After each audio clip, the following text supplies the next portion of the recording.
and welcome to the Dr. Gundry podcast. Well, we all know exercising is good for us, so why is it so hard to stay motivated? Well, on today's episode, I brought in a fitness expert to talk all about the do's and don'ts of exercise. Jennifer Cohen is a best-selling author focused on helping people build healthy habits to drive positive behavioral change. She's also the Chief Operating Officer at Suprema Fitness and the host of the Habits and Hustle podcast. Today, Jennifer and I are going to discuss the simple hacks you can use to make exercise an easy part of your routine, whether you should really go back to the gym right now, and the 3 things you can do today to start improving your mental and physical capabilities. Jennifer, it's great to have you on the show today. It's great to be here. Thank you for having me. All right, first topic I want to get to. Fitness motivation, and I want to talk about my concept of exercise snacking, which I talk about in the energy paradox. I thought up of exercise snacking as a way to have people break their exercise into smaller bite-sized bits that they might actually be able to accomplish. What sort of behavioral changes do you recommend to get people moving more or exercising more? Well, I read your book, and I love that the name that you coined exercise snacking, because it kind of is a really good entry point for people to kind of break it down in their brains as a way to begin, right? The concept is smaller bits of exercise over the day, which I actually believe to be more effective, right? So we're sedentary for so long, and then we do this long 45-minute or an hour workout, and then we're sitting again. So the idea of breaking it up throughout the day into like these 10 minutes or 5-minute bite-size circuits, so to speak, or chunks, is a very good way for people to get comfortable with exercise, but also have way better effects along the line. Because if you're getting up and you're moving your body and your blood is circulating 3 times, I just feel it's just healthier for you. So I actually I'm a big believer in that whole concept.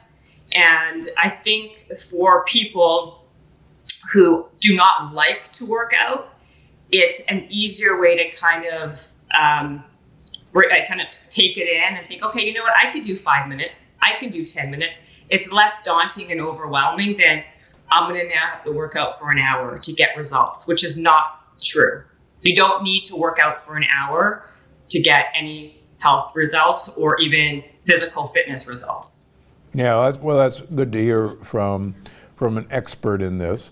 So, so you don't have to necessarily hop on that treadmill, which people can see behind you, the 2 treadmills. I'm impressed. You know that you're the only person, I kid you not, the only person who knew in all of these times since COVID. I've been doing my own podcast virtually and a lot of other interviews and Zoom calls and meetings. Not one person ever knew that those were treadmills. They always asked what it was. Oh, what is that? What is behind you? They thought it was like a Game of Thrones chair. So that's good on you. You've got good eyes. Those of you who are just listening to us, she has 2 treadmills behind. And the reason I mention it is I think there is this horrible misconception that, you know, you've got to be on the treadmill for a half an hour or 45 minutes. You've got to get your 10,000 steps a day in. Otherwise, you know, you're a failure or You're not going to get a benefit. Exactly. And I'm glad that you said the word failure, because that's what happens, right? When people, it's an all or nothing type of mentality, right? Like, if I don't do that hour, well then forget it, I'm a failure. I'm going to go eat a box of chocolate and just sit on the couch. There is a happy medium, right? You don't have to be an elite athlete, and you don't have to be someone who just doesn't do anything. There's lots of gray in the middle. And that's what I'm saying. Like, there's across the board, right? You have people who really enjoy working out and love exercise. You have people who hate it. So why not find something that works for you or that's less daunting. So if you're not someone who loves to work out, thinking about those small 10-minute bite-sized 5-minute workouts still gets good results. And what I mean by that is, listen, if you are not an Olympic athlete or, in a swimsuit competition, there's a lot of other benefits you can get from doing these little bouts of exercise. The health benefits, the mental benefits, the cognitive benefits. And overall, even the physical benefits, right? I think, like I said earlier, when you asked me earlier, I think there's a misconception that if you don't, it's an all or nothing kind of mentality. Now, I personally like exercise because I think what happens a lot is once you start doing something and you feel and see results, that to me is the best motivation to keep on going and to progress, right? It's the most difficult thing is just the starting process. So if you have to start by 5 minutes and then, eventually as you kind of get more comfortable and see, and like the feel good endorphins that you kind of get addicted to, that 5 minutes will naturally turn into longer. But let yourself get there in bite-sized, short-term goals. So, yeah, I remember when I was a runner and read every motivational running book there was. The famous quote was, the hardest part of any run is the first step out the door. And I think there's a lot of truth to that saying. Why? So everybody, you're right. Everybody kind of knows, either instinctively or because they've read about the benefits of exercise, and maybe we'll go into some of those as we go along. But how is it? Everybody knows this, but why is it for most people just so doggone hard to do, to get motivated to even get started at this? I think people are creatures of habit, and people do what they've done before. So, starting a new habit, breaking an old habit it takes work, and there's conviction that needs to happen. And I think it's human nature. And so that's why it is very hard to be motivated. And also if you're doing it for the wrong reasons. A lot of people start an exercise program because of them hating how they look, right? So they're doing it for vanity purposes. I hate my arms. I think I'm fat. I don't like this. So then there's a lot of shame and hate in it, and that can only last so long. So there's no longevity.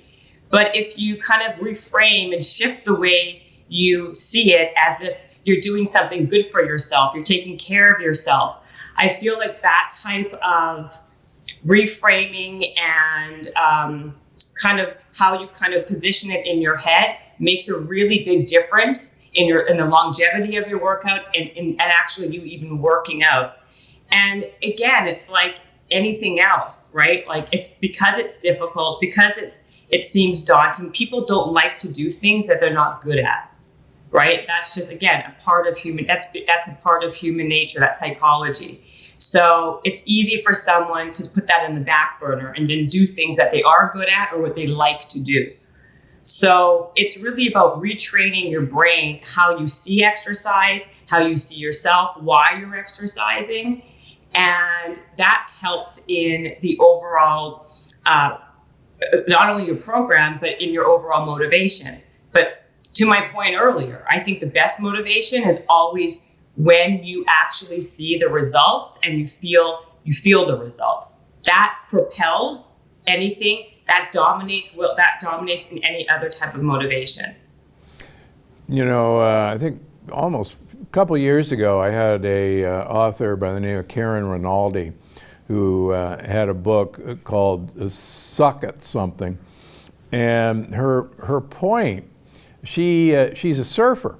And she is not a good surfer, but she really sucks at surfing. But she does it because she's really not very good at it. But she's gone all around the world with her surfboard, and she says, "Look, I like it. I know I'm not really very good at it, but I like it. And yes, I suck at it, but I realize I like it even though I'm not very good at it. And I think that's kind of an interesting way to look at it. Go ahead. No, I was going to say, I agree. So, I get this question a lot, like, what should I do? What kind of exercise is the best exercise? And what I always tell people is the one that you will actually do, right? Because at the end of the day, you're not going to do anything you really hate, right? So find what you like, right? And once you find what you actually like, you'll want to do it, and it will be less, awful. And sometimes if you just hate everything, pick the one you hate the least and just keep on doing it. And, like the girl you were talking about who likes surfing, but she sucks at it. Again, it's about like reframing how you see something. Just because you're bad at it, you don't have to be an advanced performance athlete when you do when you exercise. Think of it as practice. Think of it as you doing something to get better at it as practice. So you're not so hard on yourself when you aren't perfect at it, right? Like, okay, so I'm going to practice again today, and I'm going to practice again.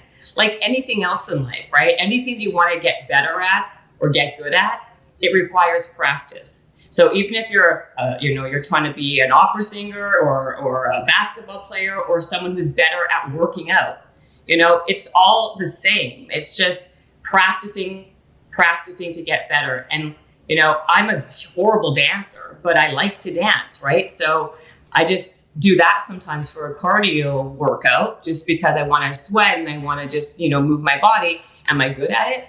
No, I'm awful. It's embarrassing how bad I am actually, but I do it, because I like it. And sometimes that's all it takes. It's just doing something that you like, finding something that you like. The one thing about COVID and the last year being kind of stuck indoors and you're in a pandemic is, in the fitness business, there's been a plethora of things that's kind of evolved and morphed. Connected fitness has become really popular. Tons of, fitness professionals, trainers, group fitness people, they've all kind of taken their business model and moved it, virtually online. So there's so much to choose from now. You can go to YouTube and you can just like Google whatever, and there's a bazillion workouts that you can choose from. So now, better than ever, there really isn't an excuse not to find something or try different things. Like go on YouTube and, try an ab workout, try a Zumba class. You can try so much trial and error, and eventually, hopefully, you'll find one thing that you hate the least. And maybe, hopefully, if you're lucky, you find something that you kind of like, Yeah, that's a great point. I wrote in one of my books, my wife talked me into some spin classes years ago, and it was a type of spin class that was called Rhythm Ride. And Rhythm Ride, you actually move on the bike to songs, to a rhythmic song. And it's like dancing on the bike is the best way to explain it.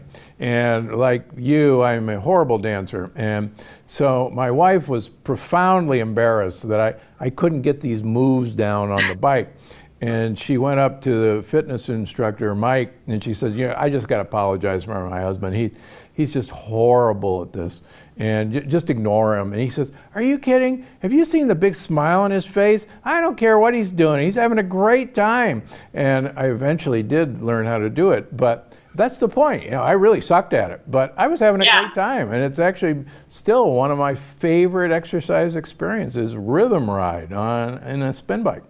So. Yeah, no, exactly. I totally hear what you're saying. I mean, like, when I was pregnant, I couldn't, when I was really getting like 8 months, like I was like doing Zumba classes just because it got me, I can at least do that. It made me move a little bit. Now I looked ridiculous and I was terrible at it, but you know what? At the end of the day, who cares, right? Like I was having a good time. People are so preoccupied and focused on what others think of them, what others perceive them as. And the reality is, everyone's so concerned with themselves and watching themselves. No one's been paying attention to you that much, right? And so that's also part of it. Like people are scared to try something new because they're scared of what others are going to perceive them as. And like, if they realize early on that everyone's so preoccupied with how they are, they're not even paying attention, it would allow for people to try much more activity, to do much more things, go to the gym once it's opened, because a lot of people hate working out at the gym for that exact reason, right? They feel shame that they're not good at something. And so it's a shame. Do you think COVID has maybe helped that in one way, that you now can make a fool of yourself at home without anybody watching? Absolutely. The first company and the first book I ever wrote my first company was called No Gym Required. And I wrote a book called No Gym Required with it. And the whole book was about giving people simple and easy ways to stay healthy and fit. It wasn't fancy stuff, but you know what? People sometimes like the fancy because they think that that's going to work better. But at the end of the day, you can be just as healthy and fit and strong by not going to the gym, because it really doesn't require a gym. And I'm not saying the gym is bad. I mean, I love going to the gym for all other reasons. But at the end of the day, you really can get everything and anything you need in the health, wellness, fitness, in terms of like things that help you out without relying on one. And I think what COVID has done is proven that point over and over again.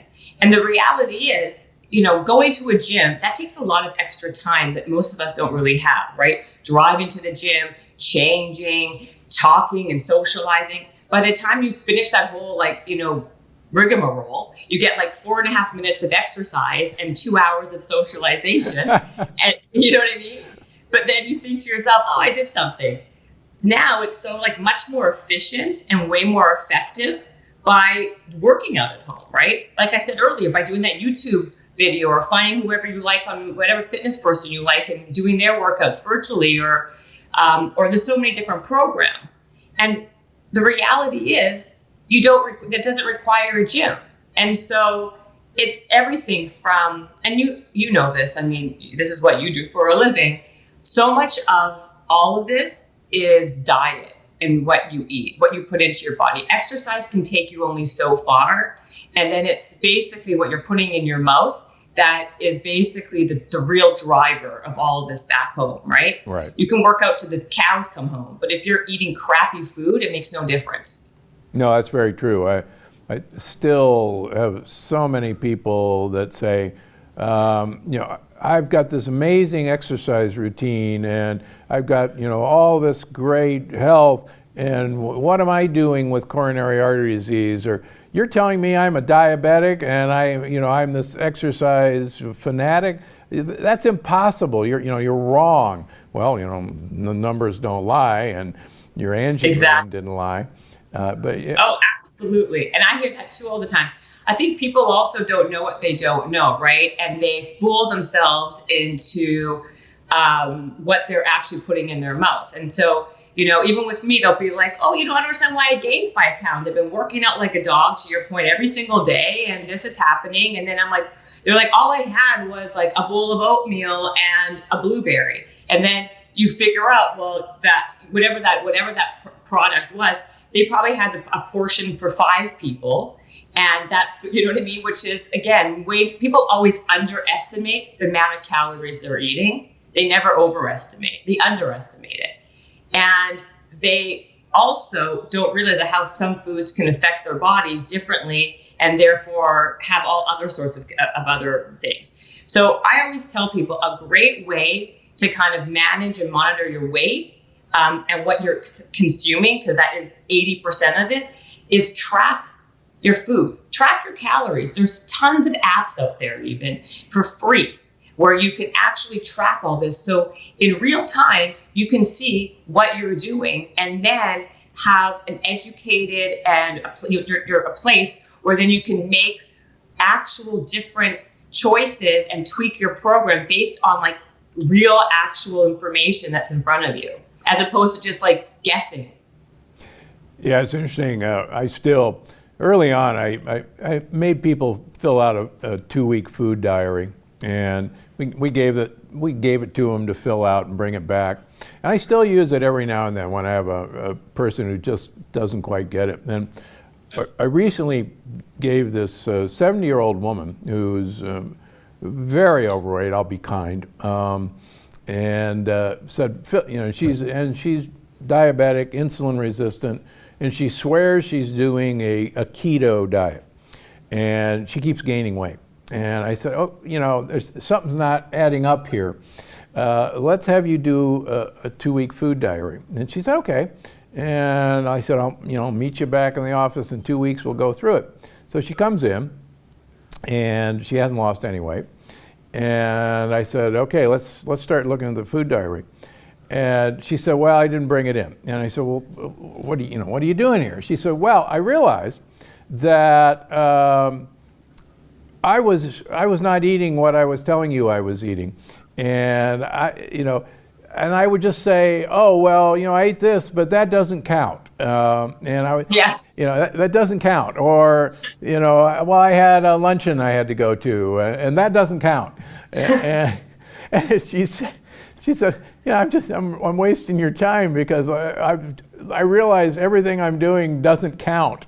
Exactly. Yeah. It's so funny. I hear the same thing happens with me all the time. I totally understand what you're saying. And or they just don't tell you the truth. They're like, they put on what they want you to see, and then they leave out the other stuff, or they forget to put the other stuff on. But 1 + 1 = 2, right? So I feel like at the end of the day, if you really want to make a change and you really want to get healthier or have more fat loss, or whatever the reason is that whatever you're trying to do, it's important to be honest with yourself, right? And have self-awareness where your pitfalls are, where your triggers are, because that's how you could actually fix the problem and mitigate these other issues where it is, that doesn't count, or, hiding it. Because at the end of the day, you're only doing that to yourself. I believe that everybody has the ability to be healthier. Not everyone has the ability to be skinny, but everyone has the ability to be stronger and healthier, which are, I think, really positive goals to try to achieve.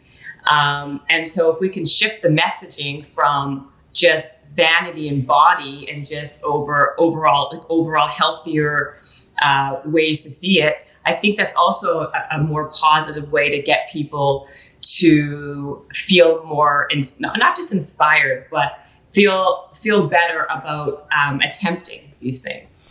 Yeah, I think going down that road, this is not about your looks. It's not about swimsuit competition. Women in particular, I've written about this. Women have far greater Alzheimer's development than men, which actually shocks most people. Yeah. So women are far more vulnerable to developing Alzheimer's than men. And this amazing study, which I've written about in my books, looking at women, comparing women who exercise regularly throughout their lives to women who don't exercise regularly, and looking at the onset of dementia. The women who regularly exercise have an 80% reduction in developing dementia compared to the women who don't exercise. And I can tell you right now, if the pharmaceutical company came out with a pill that would give women an 80% reduction in developing Alzheimer's, you would spend your life savings for that pill. I would too. And yeah, you're right. There it is right in front of us. And the other really cool thing is that women who carry the ApoE4 gene, who I treat a lot, if they get dementia, that dementia occurs 11 years later than the women who carry the ApoE4 gene who don't exercise. And quite frankly, so that's a difference of going from getting Alzheimer's at 80 to getting Alzheimer's at 91. And 91, that's a pretty good, think of the things you could do with your grandkids or your great-grandkids in your 80s that you would totally miss. And it's all for just having a regular exercise program.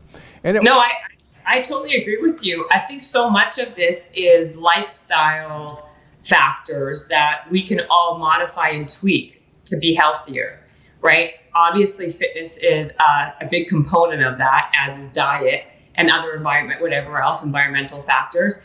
I also read something yesterday about Alzheimer's and exercise. And, it's funny how we all turn to walking as it's the easiest thing to do. You walk out of your house, you can walk around the block. It's great for your heart. I don't have to tell you, you're a car, we know who you are.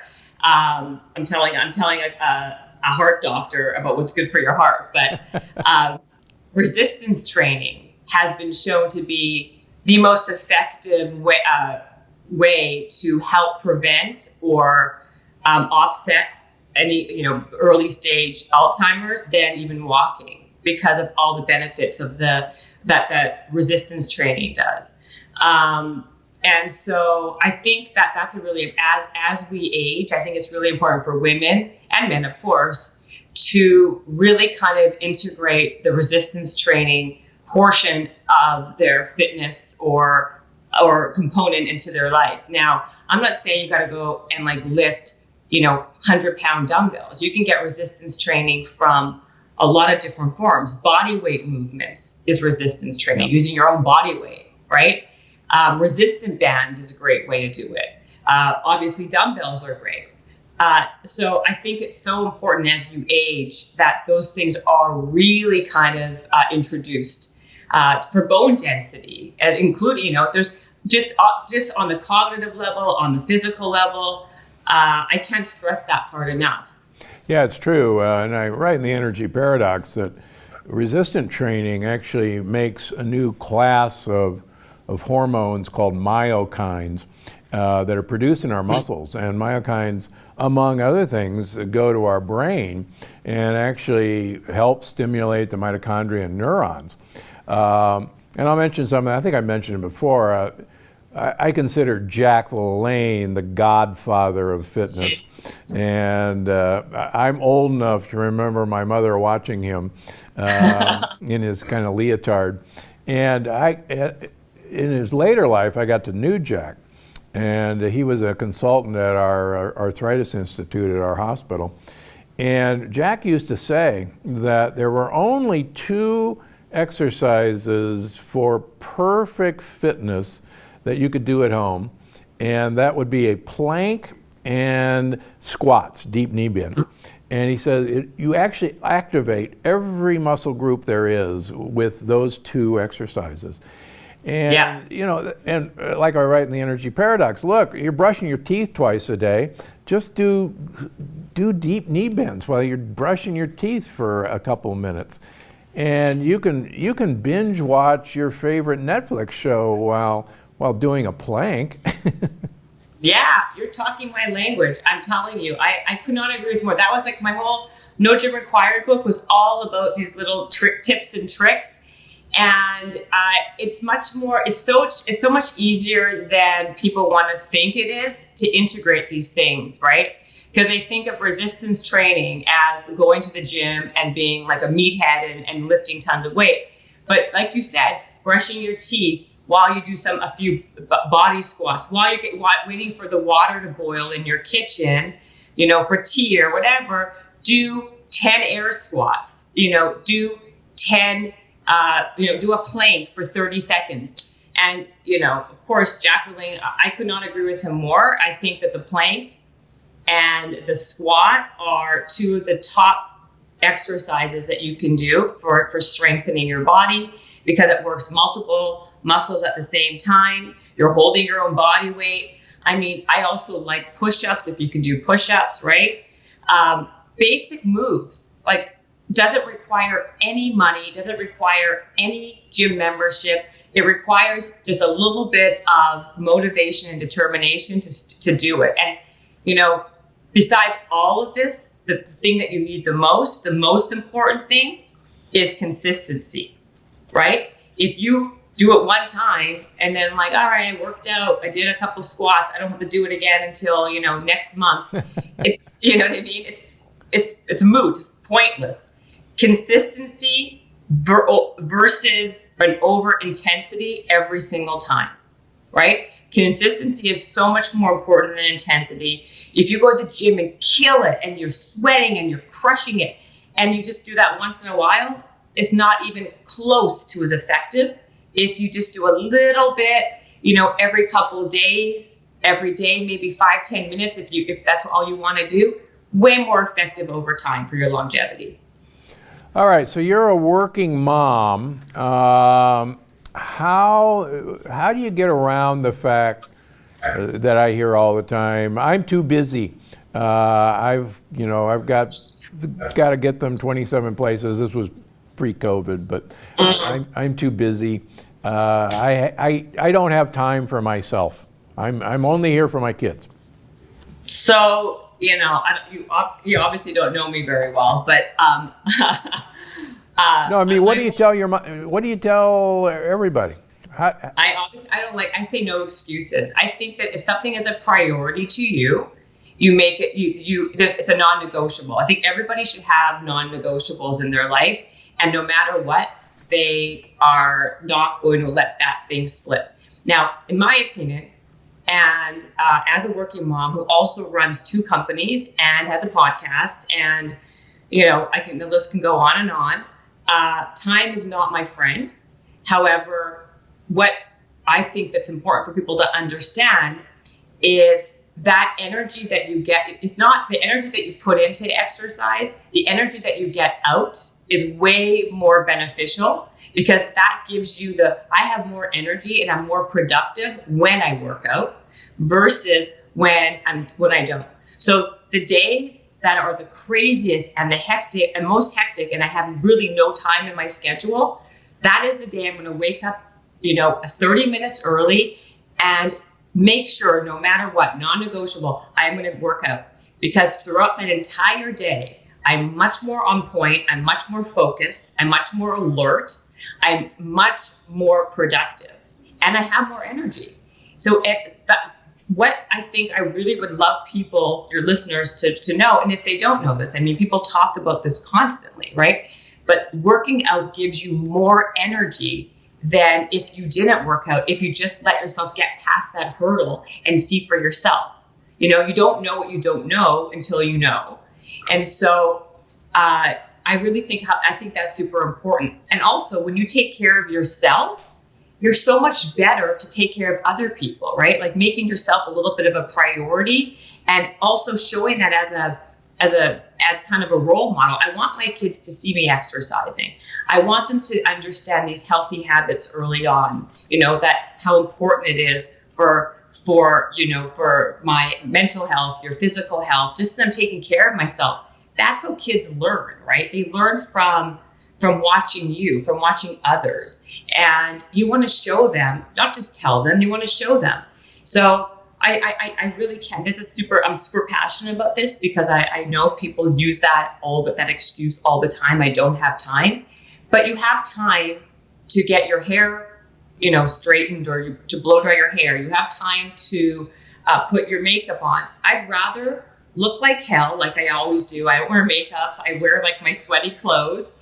I'd rather have that be the thing that gets put on the back burner than me and my exercise routine.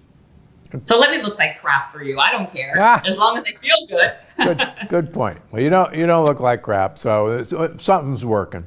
Yeah, exactly. So you bring up a good point. Our children, this generation's children, are some of the least exercising group of children maybe in the history of mankind. Yes. What do we do about that? That's a big problem. Big problem. And COVID did not help matters in any way, shape, or form, and it's really an issue. I've seen it myself with my little 8-year-old boy, who actually prior to COVID, he was the most energetic kid in his class. Was in 5 different sports. I would have to take him around, when you walk your dog for exercise, I would have to walk him at night after dinner, just like I would a dog, just to kind of get the energy out. Then cut to COVID happening, the screens become your best friend. You're doing school virtually, and that kind of bleeds into doing video games on the iPad and the TV, and it becomes havoc. And I think it's a real problem. The screens have become a real hindrance, and I think every parent could relate to this. Number one, I think you got to lead by example. To my first point I was saying earlier, if you, the parent, see it as a priority to exercise and work out and be active by doing different sports, by doing different activities, you don't have to be, like I said, you don't have to be in the gym 2 hours, but you have to be doing other things as an example, like going outside for long walks or hikes, or doing dance classes together, doing things together, like maybe, taking up a tennis lesson or group exercise, not tennis, other things outside, like throwing a ball outside.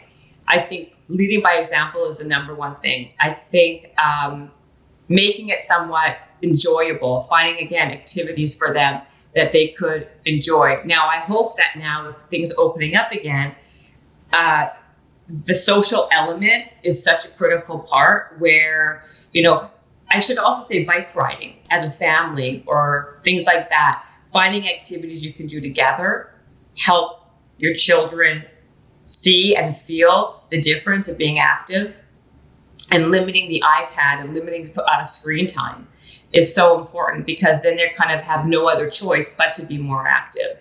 And the other thing I'd like to say is, even with kids, and we talk about this a lot with adults, like how do we get motivated as an adult, or what do adults do? I think everybody needs goals in life, right? So like if you are someone who's starting, it doesn't matter if you're 8, 10 years old, or if you're 50 years old, try to have something to kind of work towards. Like if it's a 5K, have your child work towards some type of goal as well. I think it's very important to kind of instill those messages super early on, so it's ingrained in their brain. And it's not the iPad or the screen time that they're seeking. It's the seeking of like the outdoors, the fresh air, the socializing of doing team sports with their friends, where they kind of relate some kind of movement to fun and to a good time, if that makes sense. Yeah, it makes great sense. Well, hopefully with COVID, hopefully coming under control, maybe everybody can get outside again and the kids can play again together, and we'll hope. So it's happening slowly but surely, thankfully. So. All right, I want to pivot to some quick tips. So what's the best advice you've ever received? And it doesn't have to be related to fitness, but you can have a fitness advice if you want. But the best advice I've ever received was, oh my God, that's a big question. Just choose one. Anything. Well, I'll tell you the best advice is less thinking, more doing.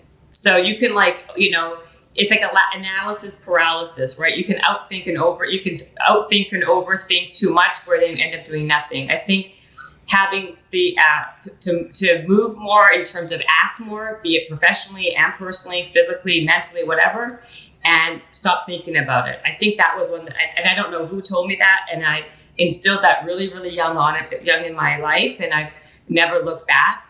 And so I would say that would be a great piece of advice. Perfect. All right, great. And you've spoken to a lot of knowledgeable people on your podcast. Have you learned? And you're going to be one of them. Oh no! So yeah, good. What's the most fascinating or potentially powerful thing you've learned from your podcast experience?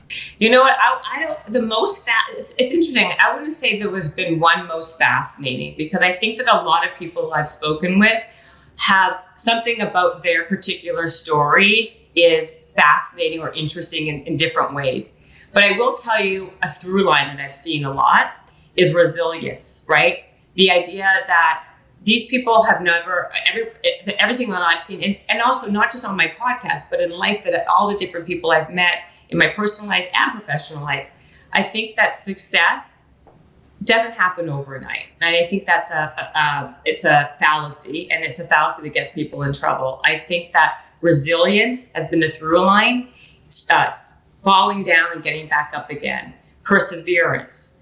I think that there are certain like qualities and value and people that really strive for success in a lot of different ways have gotten comfortable with the idea of failure and the idea of basically falling and getting back up again. And I think that's been something that I think is, I guess I wouldn't say I'm fascinated by it, but I would say that I appreciate that, and I love hearing that, right? Because I think it's very much something that people who are kind of doing it, and they're in the middle of their journey need to hear. I think it's a powerful statement that just because you're not where you want to be today doesn't mean you're not going to be there and then some later on if you just persevere. And it's like I said, if you fall, get back up, and the resilience aspect.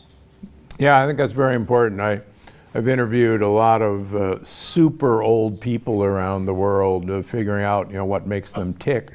And one of the things that I've written about is they all have what I call pessimistic optimism. And Yes. And they know bad things are going to happen to them, and they don't know when, but they have the ability to shrug when that happens, and they go, that's it. Okay, that happened, and let's just keep moving past that. It's like, okay, yeah, you stumble, but you get right back up. Absolutely, it's true. I like that. Pessimistic optimism is exactly. I think it's a very important tool to have in your toolbox. Yep. All right. Give me one thing that our listeners can do at home to get their exercise going. Just one thing that they can do at home. One thing. What you can do at home? Like, I think let's stay on course, Dr. Gundry. I'm going to say what we said before. I want them to have a goal. I want them to do 25 squats, and they can break it up into fives, and they can do it all at the same time if they want, or they can do it, they can divide them up over the day. But I think 25 squats, and I'm going to even say something else, and a 25-second plank to begin. And they can to begin by doing, 5 seconds if they have to, whatever they need to do to get comfortable with the movement and the motion, and get their brain in a place where they're, kind of committed to movement, activity, and exercise. And again, there's no excuse. That doesn't take much time. You could do it while you're breakfast, you're boiling the water or doing whatever you're doing in the kitchen, waiting for your chicken to get, to bake, whatever it is, That's great. All right, everybody, 25. Yeah. Oh, and I want also to say, increase your water intake. That's another one. People don't drink enough water. They don't hydrate enough. So before they get out of bed, I want them every night to get a glass of water, put it beside their bedstand. And before they get out of bed, drink that glass of water. They're not allowed to leave that bedroom until they finish that one glass of water. All right. Speaking of water, you're excited about a few projects. One of them might be water. That's true. It is. How did you know? This is one of them. It's called BLK water. I was going to ask you about this later because of all the different health benefits that this water has. It's black, and it has sulfuric minerals in it. Do you know what that is? Mm-hmm. Yeah. Yeah, and so lots of health benefits. It helps with detoxification. It helps with nutrients absorption, and it's great. It's one of the things I am really excited about, actually. Oh, very good. Oh, yeah. And then I can tell you other things like supplements I take or things that people could do that's, as they age. But I don't want to bore you if you don't want to hear it. So. Well, I think the main thing we want to get across is let's get people moving. And I think it's brilliant that you've written books that you can do this at home. You don't have to. You are your own gym in a way. No, absolutely. You can do all of this at home. All of this stuff doesn't take anything but just a little bit of motivation and desire. Yeah. And let's protect our brains, ladies, please. And boy, yes. I tell you, movement is the cheapest, easiest way to protect your brain. We can take all the supplements we want, and don't get me wrong, I'm a big supplement fan, but wow, movement and protect your brain, why not? Absolutely. I could not agree with you more. Exactly. All right, Jennifer, it's great having you on the show. Where can listeners find all about you and your work? They can find me, thank you for having me, and they can find me at The Real Jen Cohen on Instagram. They can also find me at my website, jennifercohen.com. They can listen to Habits and Hustle wherever you listen to your podcast. And I think that's about it. All right. Well, thanks again, and hopefully I'll be on your show soon. Yeah, you will. All right. Thanks a lot. Talk to you soon. Thank you. Okay, now it's time for our audience question. Dan from Australia asks on drgundry.com. I really appreciate all the information you provide. After 40 years of searching, following your approach, I finally feel a significant improvement in my health and happiness. I strictly follow the Gundry process. I'm interested to know your opinion on taking vitamin supplements during a time-restricted meal approach. If eating between noon and 6 p.m., is it detrimental on digestion metabolism to be taking supplements outside of this time, i.e. NADH, ubiquinol, L-carnitine in the morning, say 8 a.m., and glycine magnesium capsules at, say, 9 p.m.? Where does the timing of taking supplements fit into the paradox? With thanks and enduring gratitude. Well, Dan, that's a great question. Supplements are not going to impact your feeding window. And in fact, as you know, I don't eat breakfast, and I take my supplements in the morning on an empty stomach. And I will take some supplements late before bed. And we've seen and looked at patients who have done this. I've looked at my own blood work. And they don't affect the good effects of the time-restricted feeding. So go ahead and take your supplements. Just don't take your supplements and then have a fruit smoothie to wash them down. That's what you don't want to do. Now it's time for the review of the week. This week's review comes from EMB on Apple Podcasts, who says, I first came across Dr. Gundry on other podcasts while he was promoting the longevity paradox. Since then, it's been a fascinating rabbit hole of science, studies, and food. For someone who has followed and been affected by nutrition for as long as I have, shockingly, nothing he says is shocking. It all has basis in diets such as Atkins, keto, paleo, carnivore, vegetarian, and vegan. And he goes so far to explain what these diets actually get right, what parts are non-consequential, and yes, of course, what parts they don't get so right. Not only this, but he also is not beholden to any beliefs. If better science and studies come out contradicting or clarifying something he has said, he will revise that in a future book and make sure to let everyone know right here. Absolutely one of the best voices in health and nutrition today. Wow. Well, thank you, EMB, for a great review. And it's reviews like this that help us reach a bigger audience for our transformative health message.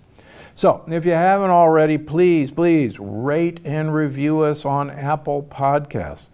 And while you're there, feel free to drop in any health questions you have. I'll be sure to answer them in a future episode. Because I'm Dr. Gundry, and EMB and the rest of you, I'm always looking out for you. Before you go,